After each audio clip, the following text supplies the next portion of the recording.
જય ધન્વંતરી, જય આયુર્વેદ. આપણી સાથે છે પ્રવીણભાઈ, જે દુધાળાથી આવ્યા. એ આજથી આપણી પાસે 3 મહિના પહેલા આવ્યા હતા, જેમને સખત કમરનો દુખાવો હતો. ઘણા ડોક્ટરને એમને બતાવેલું હતું અને ઓપરેશનનું સજેશન આપ્યું હતું. તો આપણી પાસે સારવાર કરી ગયા. પછી એમને પૂછીએ કે કેવું છે એમને. આપણે તમે અહીંયા આવ્યા પ્રવીણભાઈ, ત્યારે તમને શું તકલીફ હતી? કમરનો દુખાવો. કમરની દુખાવો. અંદાજે કેટલા સમયથી હતો? 4-5 વર્ષ. 4-5 વર્ષથી. અંદાજે કેટલા ડોક્ટરને બતાવ્યું તમે એમ? 3-4 ડોક્ટરને બતાવ્યું હતું. સુરત બતાવ્યું હતું. હા. પછી અહીંયા આપણે મહુવા બતાવ્યું હતું. બરાબર છે. અલગ અલગ બતાવ્યા હતા ડોક્ટર. તો એમાં તમને કઈ રીતના ફાયદો થતો હતો? કઈ રીતના હતું દવામાં? એમાં તો ઇન્જેક્શન દેતા ત્યાં સુધી રાહત રહેતી ના કેમ.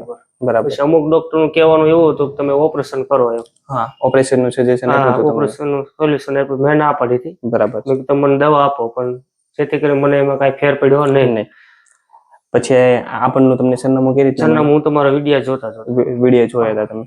આપણે અહીંયા આવ્યા, આપણે સારવાર કરી. શું શું સારવાર કરી? સારવાર કમરના ટચાક્યા ફોડા છે. પછી તમે કપ મૂક્યા હતા અને અગ્નિકર્મ ટ્રીટમેન્ટ કરી હતી.